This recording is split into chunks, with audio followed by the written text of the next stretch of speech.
নমস্কার বন্ধুরা, Rupa's simple and daily live চ্যানেলে আপনাদের সবাইকে সুস্বাগতম।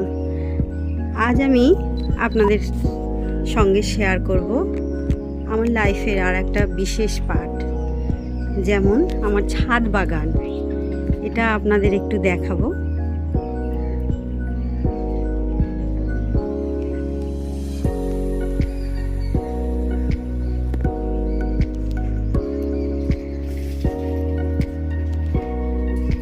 গাঁদারানী, অসময়ের গাঁদারানীকে দেখুন কত সুন্দর ফুটেছে।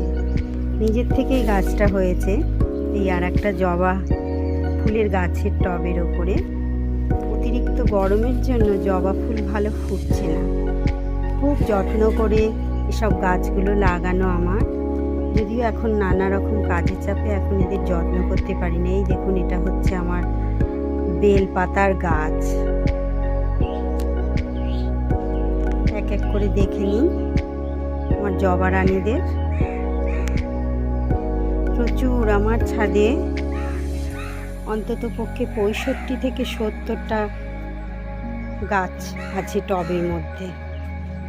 এই যে আমার শিউলি রানী, এই আমার সাদা জবা ফুলের জবা সুন্দরীকে দেখুন।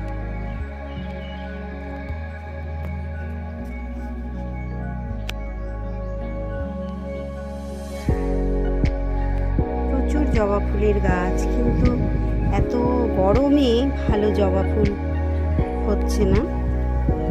অল্প কিছু হয় প্রতিদিনের পুজো দেওয়ার মতো। এই যে দেখুন আমার গোলাপি জবা।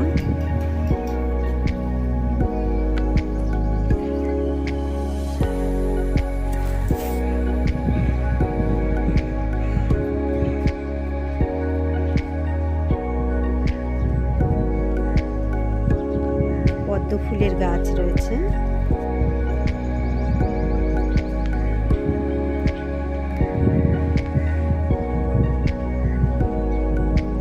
থোকা টগরের গাছ। নয়নতারার কালারগুলো দেখুন কি সুন্দর। এই হচ্ছে আমার লাল জবা।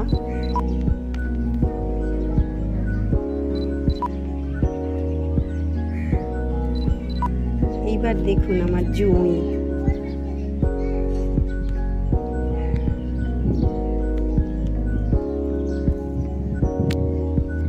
এইবারে দেখাচ্ছি আপনাদের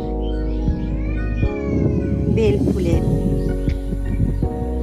সুন্দরভাবে ফুটেছে দেখুন বেল ফুলের সমারোহ।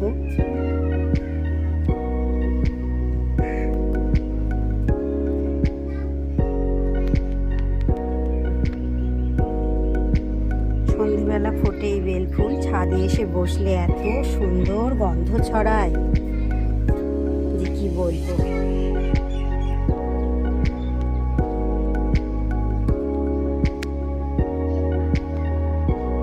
এই যে দেখুন, গরমে সব কুঁড়িগুলো কেমন লাল হয়ে যাচ্ছে, ফুল ভালো ফুটতে পারছে না। এই হচ্ছে আমার লেবু গাছ। প্রচুর লেবু হয়েছিল, লেবুগুলো পেকে যাওয়ায় তুলে ফেলেছি। আবার এই দেখুন গাছ ভরে ফুল এসেছে। জিনিস আমি শেয়ার করছি। এই দেখুন, এইগুলো হচ্ছে সবজির খোসা। ছোট করে কেটে এইভাবে আমি শুকনো করতে দিয়েছি। এগুলোকেই আবার মিক্সিতে গুঁড়ো করে, শুকিয়ে মরমরে হয়ে গেলে মিক্সিতে গুঁড়ো করে ওটাকেই সব গাছের মধ্যে সার হিসেবে প্রয়োগ করি। এতে কিন্তু গাছের ভালো সার হয় একটা। আমাদের তো এগুলো ফেলে দেওয়া জিনিস, সেগুলো যদি একটা কোনো কাজে লাগে, কাজে লেগে যাচ্ছে। একটু পরিশ্রম হয় ঠিক কথা, কিন্তু এটা কাজে লাগে।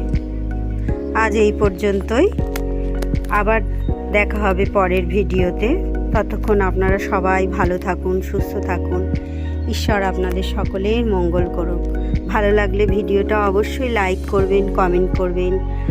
আর অবশ্যই আমার চ্যানেলটাকে যারা সাবস্ক্রাইব করেননি এখনও, অবশ্যই আমার চ্যানেলটাকে সাবস্ক্রাইব করবেন।